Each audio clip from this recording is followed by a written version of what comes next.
सर्वप्रथम सर्वांना श्री स्वामी समर्थ. स्वामी महाराजांच्या कृपेने तुमच्या सर्व चांगल्या इच्छा पूर्ण होत ही स्वामींचरणी प्रार्थना करते आणि आजच्या व्हिडिओला सुरुवात करते. 15 फेब्रुवारी 2026 रविवार दिवशी महाशिवरात्र आलेली आहे. माघ कृष्ण चतुर्दशीस महाशिवरात्र असे म्हणतात. तसं पाहिलं तर प्रत्येक महिन्यातील कृष्ण चतुर्दशी ही शिवरात्र असते, पण माघ कृष्ण पक्षातील शिवरात्र जास्त महत्त्वाची मानली जाते, म्हणून त्यास महाशिवरात्र असे म्हणतात. हा दिवस भगवान शंकरांच्या उपासनेचाच दिवस असतो. या दिवशी उपवास करावा, शिवशंकरांना अभिषेक करावा, लघुरुद्र महारुद्र अभिषेक करावा, बेलाची पानं भक्तिभावाने व्हावी. या दिवशी म्हणजे महाशिवरात्रीच्या दिवशी जी व्यक्ती व्रत करते, उपवास करते, पाण्याने दुधाने पंचामृताने शिवपिंडीवर अभिषेक करते, बेल फूल अर्पण करते मनोभावे, त्या व्यक्तीस या जगात कसलीच भीती उरत नाही. त्या सर्व सुखांची प्राप्ती होते, लक्ष्मी प्राप्ती होते, धनप्राप्ती होते, आरोग्य प्राप्ती होते, संतान प्राप्ती होते आणि त्या व्यक्तीला या जगात सर्व सुखांची प्राप्ती होऊन मृत्यूनंतर मोक्षाची सुद्धा प्राप्ती होते. म्हणून या दिवशी महाशिवरात्रीला प्रत्येकाने व्रत जरूर करावं. ज्यांना उपवास जमतो त्यांनी उपवास जरूर करायचा आहे. गरोदर महिला असतील, अशक्त व्यक्ती असेल, आजारी व्यक्ती, त्यांनी तुम्ही आधी उपवास केलेला आहे, यावर्षी नाही जमला तर तुम्ही यावर्षी नका उपवास करू. पुढील वर्षी गरोदर महिला असतील, बाळ झाल्यानंतर, बाळ थोडं मोठं झाल्यानंतर तुम्ही पुन्हा उपवास करू शकता. अशक्त व्यक्ती, महादेवांच्या कृपेने तुमचं आरोग्य नीट झाल्यानंतर तुम्ही पुढील वर्षी छान असा उपवास महाशिवरात्रीचा करू शकता. तर महाशिवरात्रीचे काही नियम जरूर सर्वांनी पाळायचे आहे. या दिवशी मांसाहार, मद्यपान करू नये, कुणाशी कठोर बोलू नये, कुणाचा अपमान करू नये, ब्रह्मचार्याचं पालन करायचं आहे. मौन धरून घ्या. या दिवशी फक्त ओम नमः शिवाय, ओम नमः शिवाय मंत्र जपत राहा. नामस्मरणात खूप मोठी ताकद आहे. कुणाशीच बोलू नका. कुणाचं मन दुखेल, कुणाच्या डोळ्यात पाणी येईल, तसं तर कधीच या गोष्टी करू नये. पण या शुभ तिथींना तरी या गोष्टी, हे नियम जरूर पाळावे. म्हणून हे नियम पाळून आपल्याला व्रत उपवास करायचा आहे. महाशिवरात्रीच्या दिवशी लवकर उठून आंघोळीच्या पाण्यात थोडंसं गंगाजल टाकायचं आहे. थोडंसं लहान मुलांच्या पाण्यात थोडंसं चमचाभर दूध टाकलं, किंवा जर खूप त्रासात असाल, काही आरोग्य वगैरे नीट नसेल, नजरबाधा झालेली असेल, तर काय करायचं महिलांनो, दादांनो, गंगाजल तर प्रत्येकाने गंगाजल बॉटल घेऊन या. किंवा तुम्ही तीर्थक्षेत्री गेलेले असाल आणि तिथून आणलेलं असेल तर अतिशय उत्तम.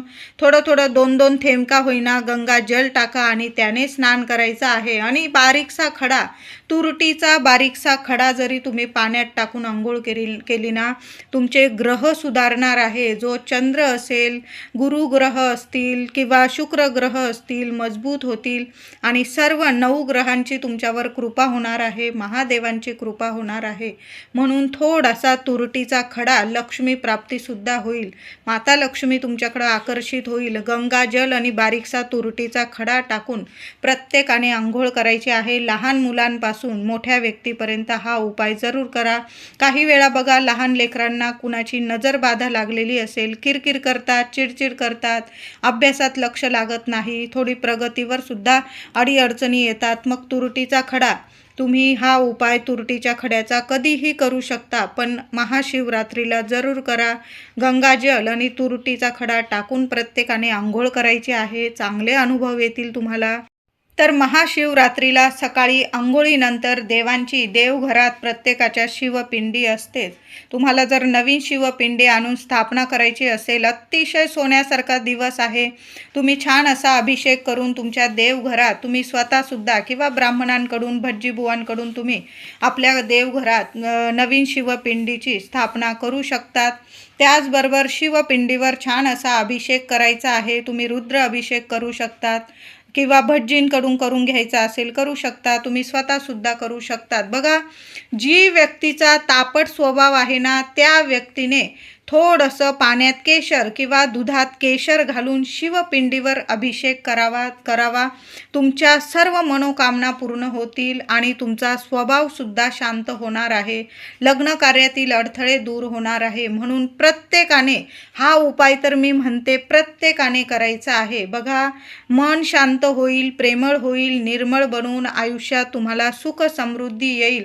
तुमच्या घरातल्या कोणाचा स्वभाव तापट असेल तर आवर्जून तुम्ही जरी ही सेवा केली किंवा ज्या व्यक्तीला काही त्रास आहे, मन शांत नसेल, त्या कडून जरी ही सेवा करून घेतली ना, पाण्यात केशरचे 2 धागे टाका किंवा दुधात टाका आणि त्याने शिवपिंडीवर अभिषेक करायचा आहे. तुमच्या सर्व मनोकामना 24 तासाच्या आत नक्कीच महादेव आहे, भोलेनाथ आहे, कुणाचीच झोळी खाली ठेवणार नाही. महाशिवरात्रीला सर्वांच्या सर्व इच्छा नक्कीच पूर्ण होणार आहे. त्याचबरोबर शिवपिंडीवर साखर अर्पण केल्याने लक्ष्मी प्राप्ती होते, धनप्राप्ती होते. ज्या व्यक्तींच्या आयुष्यात खूप आर्थिक टंचाई आहे ना, त्यांनी महादेवांच्या शिवपिंडीवर घरी करा सेवा, मंदिरात जाऊन करा. मंदिरात तर प्रत्येकाने दर्शनाला जरूर जायचं आहे आणि घरीसुद्धा ही सेवा करा आणि मंदिरातसुद्धा करा. शिवपिंडीवर थोडीशी साखर अर्पण करायची आहे. मूठ सव्वा मूठ साखर जरूर शिवपिंडीवर अर्पण करा. आधी स्वच्छ पाण्याने अभिषेक करा, नंतर दुधाने किंवा पंचामृताने, नंतर मूठ सव्वा मूठ साखर अर्पण करा, बेल फूल अर्पण करा. लक्ष्मी प्राप्तीचे योग चालून येतील, तुम्हाला प्रगती मिळेल आणि हळूहळू तुमची आर्थिक टंचाई नक्कीच दूर होईल. त्याचबरोबर शिवपिंडीवर दुधाने अभिषेक केल्यास आरोग्याची प्राप्ती होते, संतान प्राप्ती होते, मुलांना यश प्रगती मिळते. ज्या महिलांना संतान प्राप्ती होत नसेल त्या महिलांनी आणि दादांनी जोडीने महाशिवरात्रीला सकाळी संध्याकाळी तुम्हाला जेव्हा मंदिरात जायचं किंवा घरात तर आपण सकाळी लवकर उठून अभिषेक पूजा करणारच आहोत. आता तुम्हाला मंदिरात जायला थोडा वेळ झाला, संपूर्ण दिवस शुभ आहे, संपूर्ण दिवस शुभ आहे. तुम्ही केव्हाही जाऊन महादेवांची सेवा करू शकता. दुधाने अभिषेक करा, आधी स्वच्छ पाण्याने दुधाने अभिषेक करा. संतान प्राप्ती होईल, मुलांना यश आणि प्रगती मिळेल आणि तुम्हाला जर काही आरोग्याचा काही त्रास असेल तुम्हाला आरोग्याविषयी, तर सर्व आरोग्य तुमचं सुधारणार आहे. म्हणून दुधाने अभिषेक करायचा आहे. त्याचबरोबर शिवपिंडीवर दही अर्पण केल्यास जीवनात असलेले सर्व त्रास निघून जातात. कुणी विनाकारण शत्रू त्रास देत असतील ना, तर तुम्ही मनोभावे शिवपिंडीवर आधी स्वच्छ पाण्याने, मग दह्याने, पुन्हा स्वच्छ पाण्याने असा छान निर्मळ मनाने अभिषेक करायचा आहे. सर्व शत्रूंचा नाश होईल, शत्रू सुद्धा तुमचे मित्र बनतील. असा सुंदर अनुभव देणारी ही सेवा आहे. त्याचबरोबर शिवलिंगावर चंदन वाहिल्यास व्यक्तीमध्ये सकारात्मक बदल दिसून येतात. मनात जर खूप निगेटिव्हिटी असेल, तुमच्या नकारात्मक विचार येत असेल, तर आवर्जून चंदनाचा लेप म्हणजे चंदन मधल्या 3 बोटांनी, उजव्या हाताच्या मधल्या 3 बोटांनी शिवपिंडीला चंदन जरूर अर्पण करायचं आहे. तुमच्या आरोग्यात सुद्धा सुधारणा दिसेल आणि मनात सर्व वाईट निराशा निघून जाईल आणि सकारात्मक अनुभव तुम्हाला तुमच्या जीवनात दिसून येतील. शिवलिंगावर मध वाहिल्यास पती पत्नीत किंवा कुटुंबातील सर्व व्यक्तींमध्ये गोडावा निर्माण होईल. तुमच्या घरात कुटुंबात किरकोळ वादविवाद होत असतील किंवा पती पत्नीमध्ये गोडावा नसेल, भांडण तंटे होत असतील, आवर्जून मधाने अभिषेक करायचा आहे. शिवलिंगावर गाईचे तूप वाहिल्यास जीवनात प्रगती मिळते. ज्या व्यक्तींना नोकरीत किंवा व्यवसाय असेल, तुम्ही कष्ट करताय आणि तुम्हाला प्रगती मिळत नाही, त्या व्यक्तीने गाईचे तूप अर्पण करायचं आहे. आधी स्वच्छ पाण्याने अभिषेक करा, नंतर गाईचे तुपाने, पुन्हा स्वच्छ पाण्याने बेल फूल अर्पण करा. भरभरून तुम्हाला प्रगती मिळायला लागेल. सुंदर अनुभव देणारी सेवा आहे. देवांना महाशिवरात्रीला आपण उपवास करत आहोत. देवांचा उपवास नाही आहे. देवांना फळांचा, दूध, साखर, काही मिठाई नैवेद्यात जरूर दाखवायचा आहे. आणि तुम्ही सुद्धा उपवास करत आहात, तुम्ही जे उपवासाचे पदार्थ खात आहात खाऊ शकता. काही व्यक्ती फक्त म्हणजे पाणीसुद्धा निर्जला उपवास करतात. काही लोक फलाहार घेऊन करतात. काही व्यक्ती असतील ते साबुदाणा खिचडी वगैरे खाऊन उपवास करतात. भगर या उपवासाला चालत नाही. भगर चुकून सुद्धा खाऊ नका. महाशिवरात्रीला आपण प्रत्येक जण मंदिरात जाणार आहोत, सेवा करणार आहोत. तर सेवा झाल्यानंतर खाली हात घरी यायचं नाही. महादेवांच्या शिवपिंडीवर अर्पण केलेले पाणी आणि बेलपत्र आशीर्वाद स्वरूप महादेवांसमोरच खायचं आहे, प्यायचं आहे आणि मग घरी यायचं आहे. किंवा तुम्हाला घरी आणायचं असेल कुणासाठी, म्हणजे तुमच्या घरातल्या कुटुंबातील व्यक्तींसाठी, तर जरूर आणा. रोग, आजारपण, बाधा, शत्रुपीडा, नोकरीत यश, प्रगती, प्रमोशन, व्यवसायात प्रगती, बिघडलेले काम पूर्ण होतील, तुमच्या मनातील सर्व इच्छा पूर्ण होतील. म्हणून महादेवांच्या शिवपिंडीवरील एक बेलपत्र का होईना सर्वांनी महादेवांसमोर जरूर खा. आणि जलाधारीच्या इथून थोडंसं तीर्थ घ्यायचं आहे आणि स्वतः प्या, कुटुंबातील प्रत्येक व्यक्तीला द्यायचं आहे. कितीही जगातलं कितीही मोठं काम बिघडलेलं असू द्या तुमचं, क्षणात तुम्हाला चांगले मार्ग मिळवून देतील महादेव आहे. कुणीच खाली हात घरी येणार नाही. म्हणून महाशिवरात्रीला शिवपिंडीवरील एक एक बेलपत्र प्रत्येकाने प्रसाद स्वरूप खायचा आहे. जरी उपवास आहे तरी पण उपवास असल्यावर सुद्धा आपण शिवपिंडीवर एक बेलपत्र अर्पण करा. प्रसाद स्वरूप तेच बेलपत्र उचलून जरी खाल्लं तरीही चालेल. आणि जलाधारीच्या येथील तीर्थ जरूर सर्वांनी घ्यायचं आहे. अनुभव सोन्यासारखे. महाशिवरात्रीच्या दिवशी सर्वांनी लहान लेकरांना सुद्धा एक एक बेलपान शिवपिंडीवरून उचलून जरूर खायला द्या. थोडं जलाधारीच्या इथून तीर्थ सर्वांनी प्यायचं आहे. महिलांनो, घरात जर 4 दिवस वगैरे काही नाही, तुमचं घर पवित्र आहे, तर मग तुम्ही थोडंसं जलाधारीच्या इथून थोडंसं तीर्थ घरी घेऊन जा आणि घराच्या कान्याकोपऱ्यात शिंपडून द्यायचं आहे. तुमच्या उंबरठ्यावर कधीच कुठली नकारात्मकता प्रवेश करू शकणार नाही. कुठला शत्रूसुद्धा तुमच्या घरात किंवा घरातल्या कुठल्याच व्यक्तीच्या केसाला सुद्धा धक्का लावू शकणार नाही. म्हणून हा उपाय सर्व महिलांनी जरी केला तरीही चालेल. महाशिवरात्रीला जलाधारीच्या इथून थोडंसं तीर्थ सगळ्यांनी प्यायचं पण आहे. आणि तुमचं घर जर पवित्र असेल तुमचं, 4 दिवस वगैरे नसेल कुणालाच घरात, तर मग थोडंसं तीर्थ तुम्ही घरात शिंपडलं तर चालेल. घरात मुली मोठ्या आहे, सुना असतील किंवा तुमच्या कुटुंबातील इतर महिलांना काही 4 दिवस वगैरे असेल, तर मग जलाधारीच्या इथून तुम्ही तीर्थ घेत आहात आणि ते घरात शिंपडत आहात, तर पापाचं भागीदार व्हायला नको. म्हणून तुम्ही नाही शिंपडलं तरी चालेल. पण घरात कुणालाच काही म्हणजे 4 दिवस वगैरे नाही, मग तुम्ही शिंपडलं तर चालेल. हा उपाय सर्व महिलांनी जरूर करा. त्याचबरोबर मुलांसाठी एक दिवा शिवपिंडीजवळ जरूर लावायचा आहे. गाईच्या तुपाचा दिवा, मातीची पंती घ्या महिलांनो आणि त्यात फुलवात ठेवा. थोडंसं गाईचं तूप टाका, थोडासा कापराचा तुकडा त्या दिव्यात टाकायचा आहे. आणि दिवा जलाधारीचं मुख जिथं असतं ना, उत्तर दिशेकडं, त्या दिशेला तुम्हाला एक दिवा लावायचा आहे. उत्तरोत्तर रात्रंदिवस मुलांची प्रगती सुरू होईल. तुमच्या संपूर्ण कुटुंबाची आर्थिक प्रगती सुरू होईल. मुलाबाळांना कधीच कुठल्या अडचणी येणार नाही.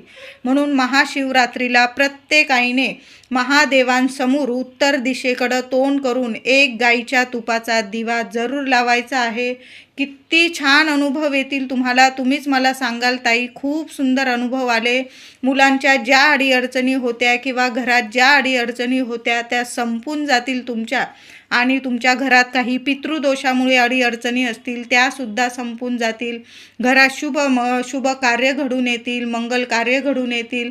मुलांना प्रत्येक क्षेत्रात प्रगती मिळायला लागेल. तुम्ही काही कष्ट घेत आहात, तुम्हाला अडीअडचणी येत असतील, त्यासुद्धा अडचणीतून तुम्हाला मार्ग मिळेल.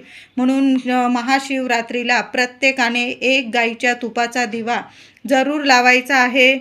एखादं धोत्र्याचं फूल मिळालं, फळ मिळालं, महादेवांना जरूर अर्पण करा. बघा, आदल्या दिवशी महाशिवरात्रीची सर्व तयारी सगळ्यांनी जरूर करून ठेवायची आहे, म्हणजे घाई गडबड होणार नाही आणि आपली सेवा अपुरी राहणार नाही. म्हणून सर्व वस्तू ज्या लागतात आपल्याला महाशिवरात्रीला, धोत्र्याची फुलं, पांढरी फुलं, बेल, फूल, फळ, सगळं काही आदल्याच दिवशी आणून ठेवा. आणि म्हणजे आपल्याला नीट तयारी करून महादेवांच्या मंदिरात जाता येईल. झालंच तर चप्पल न घालता जाता आलं. आता महादेवांचं मंदिर खूप लांब आहे आणि तुम्हाला नाही जमलं तर मग ठीक आहे, पण घराजवळ जर मंदिर असेल तुमच्या, तर मग तुम्ही बिना चप्पलचे महादेवांच्या मंदिरात जरूर जायचं आहे. जे ताट न्याल तुम्ही, महादेवांना प्रिय असणाऱ्या वस्तू ताटात घ्याल तुम्ही पूजा सेवा करण्यासाठी, त्या ताटावर एखादा रुमाल म्हणजे नीट झाकून न्यायचं आहे आणि ते ताट नीट हातात घेऊन मग आपल्याला महादेवांच्या मंदिरात जायचं आहे शांत चित्ताने. कारण महाशिवरात्र आहे, जास्त वेळ आपल्याला मंदिरात बसू देणार नाही. तरी पण शांत चित्ताने आपण आणि आपले देव, बाकी कुठलाच विचार करू नका. फक्त सेवा महत्त्वाची आहे. या दिवशी सेवा मनापासून करा. बघा, आपण कुणीच खाली हात घरी येणार नाही या दिवशी. महाशिवरात्रीला एक का होईना बोर महादेवांना जरूर अर्पण करा. तुम्हाला जास्त बोरं अर्पण करायचे असतील, तुम्ही 7 बोरं अर्पण करा, 11 बोरं अर्पण करा, 21 असे छान मोजून घ्यायचे आहे. चांगले बोरं घ्यायचे आहे, धुवून घ्या स्वच्छ आणि महादेवांना बोरं अर्पण करायचं आहे. महादेवांना मुठभर का होईना तांदूळ, अख्खे तांदूळ जरूर शिवपिंडीवर अर्पण करायचे आहे. सर्व मनातल्या इच्छा तुमच्या पूर्ण होतील, घरात शुभ मंगल कार्य घडून येतील.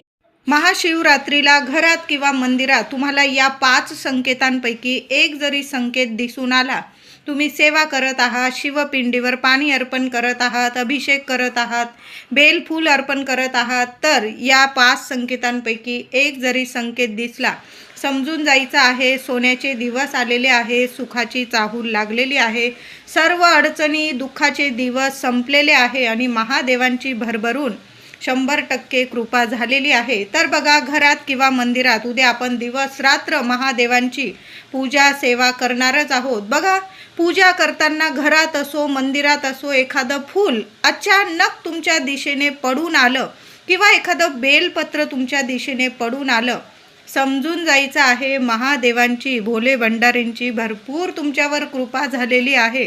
त्याचबरोबर तुम्हाला एखादी गाय दिसली घराजवळ किंवा मंदिराजवळ, अचानक तुमच्या दृष्टीस एखादी गाय दिसली, तर तिला काहीतरी खायला प्यायला जरूर घाला. बघा, एखादा गुळाचा खडा खाऊ घाला. हातात तुमच्याकडं काही लाडू असेल राजगिऱ्याचे वगैरे, तर तो तिखट खाऊ घालण्यापेक्षा काहीतरी गोडाचा पदार्थ गाईला जरूर खाऊ घालायचा आहे. बरोबर जाताना गोमातेसाठी काहीतरी नैवेद्य जरूर घ्या किंवा हिरवा चारा खाऊ घातला, हा सुद्धा खूप शुभ संकेत आहे. त्याचबरोबर अचानक तुम्हाला महादेवांच्या मंदिरात तुम्ही गेले आणि अचानक कुणीतरी तुम्हाला आरतीचं ताट दिलं किंवा आरती दिली, एखादा प्रसाद दिला तुमच्या हातात अचानक, खूप खूप शुभ संकेत आहे. हे संकेत म्हणजे साक्षात महादेवांची कृपा झालेली आहे.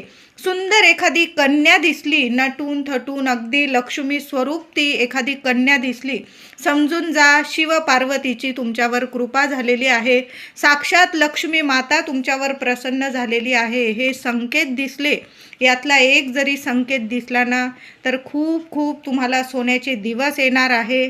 महाशिवरात्रीला फक्त एक रुद्राक्ष एका भांड्यात, ज्या भांड्याने ज्या तांब्याने तुम्ही महादेवांच्या शिवपिंडीवर अभिषेक करणार आहात, त्या भांड्यामध्ये एक रुद्राक्ष ठेवायचा आहे, जल भरून घ्यायचं आहे, पाणी भरून घ्यायचं आणि शिवपिंडीवर मंदिरात जाऊन अभिषेक करायचा आहे आणि जलाधारीचे इथून थोडंसं तीर्थ घरी घेऊन यायचं आहे आणि भांड्यातील तांब्यातील जो रुद्राक्ष ठेवलेला आहे आपण, तो घरी आणायचा आहे आणि ज्या व्यक्तीचं आरोग्य नीट नाही किंवा तुम्हाला काही अडीअडचणी आहे, ज्या अडीअडचणी कुणालाच सांगता येत नाही, त्या अडीअडचणी सांगून महादेवांना रुद्राक्ष पाण्यात ठेवून महादेवांना अभिषेक करायचा आणि तो रुद्राक्ष एखाद्या दोऱ्यात बांधून तुमच्या हृदयाजवळ तुम्हाला गळ्यात बांधून घ्यायचा आहे. एका रात्री तुमचं नशीब पलटणार आहे. तुम्हाला सर्व सुखांची प्राप्ती होईल. कितीही कठीण अडीअडचणी असू दे, ज्या अडीअडचणी कुणालाच सांगता येत नाही, अशा अडचणीतून सुद्धा तुम्हाला महादेव आहे, मार्ग नक्कीच काढून देतील. हा रुद्राक्षाचा उपाय सर्वांनी करा. सर्वांनी, तुम्हाला रुद्राक्ष उद्या आणायचे असेल, चांगला रुद्राक्ष सुद्धा घेऊन या आणि नक्की तुम्ही गळ्यात सुद्धा बांधू शकता. हातात बांधला, हातात बांधा, गळ्यात बांधू शकता, पण रुद्राक्ष पाण्यात ठेवून महादेवांच्या शिवपिंडीवर अभिषेक जरूर करा. खूप सोन्यासारखे अनुभव येतील तुम्हाला. महाशिवरात्रीला सकाळीच 11 आंब्याची पानं घ्यायची आहे, स्वच्छ धुवून घ्यायची. प्रत्येक पानावर हळद कुंकवाचं बोट लावायचं आणि आपल्या मुख्य दरवाजावर दरवाजा स्वच्छ पुसून घ्या. उंबरठा पूजन करून घ्यायचं, हळदी कुंकू वाहून घ्यायचं, रांगोळी काढा आणि आपल्या मुख्य दारावर 11 आंब्याची पानं जरूर लावायची आहे. त्याचबरोबर तुम्हाला 11 नाही मिळाली, किमान 5 पानं तर आंब्याची जरूर लावा. शुभ गोष्टी घडून येतील, मंगल कार्य घडून येतील तुमच्या घरात आणि सर्व काही चांगल्याच गोष्टी होणार आहे आयुष्यात. म्हणून आंब्याची पानं सकाळीच आपल्या मुख्य दरवाजावर जरूर लावा. त्याचबरोबर उद्या सकाळीच शमीपत्र आणा, बेलाची पानं आणा, विड्याची पानं आणा. आघाड्याची पानं मिळाली प्रत्येकी 1 किंवा 2 किंवा 5 किंवा जास्तीत जास्त शिवपिंडीवर जेव्हा अभिषेक करा त्यानंतर ही पानं महादेवांच्या शिवपिंडीवर जरूर अर्पण करायचं आहे. त्याचबरोबर एक का होईना बेलपत्र घरी आणा आणि आपल्या तिजोरीत ठेवायचं आहे. राहू द्या, बेलपत्र कधीच शिळं होत नाही. जरी थोडंफार सुकलं राहू द्या, वर्षभर राहू द्या. कधीच लक्ष्मीला तुमच्या घरात बरकतीला कमी पडणार नाही. पैसा नाही तुमच्या घरात, अशा गोष्टी कधी घडणार नाही. हा पानांचा उपाय जरूर करायचा आहे. उद्या महाशिवरात्रीचा अतिशय मोठा दिवस आहे. महिलांनो, सकाळी लवकर उठल्या आंघोळीनंतर एक उपाय सांगत आहे. सर्व महिलांनी आपल्या कुटुंबासाठी, घरादारासाठी, सोन्याचे दिवस येण्यासाठी हा उपाय जरूर करायचा आहे. कधीच तुमच्या घरादाराला नजर लागणार नाही. कुठली वाईट शक्ती तुमच्या उंबरठ्यावर, तुमच्या सावलीला पण कधी उभी राहणार नाही. काय करायचं आहे, थोडंसं पाणी घ्यायचं आहे. त्यात थोडासा कापूर बारीक करून टाका, चिमूटभर हळद टाका, थोडंसं गंगाजल टाका, थोडंसं गोमूत्र टाका, बारीकसा तुकडा तुरटीचा तुम्हाला बारीक करून टाकायचा आहे. या सर्व वस्तू पाण्यामध्ये मिक्स करा आणि एक बेलपान घ्यायचं आहे. बेलपानाने ते सर्व वस्तू मिक्स केलेल्या त्या पाण्याने सर्व घरात शिंपडून द्यायचं आहे. सडा टाकायचा आहे तुम्हाला, पण बेलाच्याच पानाने टाकायचा आहे. आपण बघा, श्री हरी विष्णूंची सेवा करतो, तुळशी पत्राने घरात पाणी शिंपडतो. तर उद्या महादेवांचा दिवस आहे. उद्या सर्व घरात संडास बाथरूम सोडून सर्व घरात बेलाच्या पानाने ओम नमः शिवाय, ओम नमः शिवाय मंत्र जपा आणि घराच्या कान्याकोपऱ्यात हे पवित्र तीर्थ शिंपडून द्यायचं आहे. नावाला सुद्धा तुमच्या घरात कुठलीच नकारात्मकता उरणार नाही.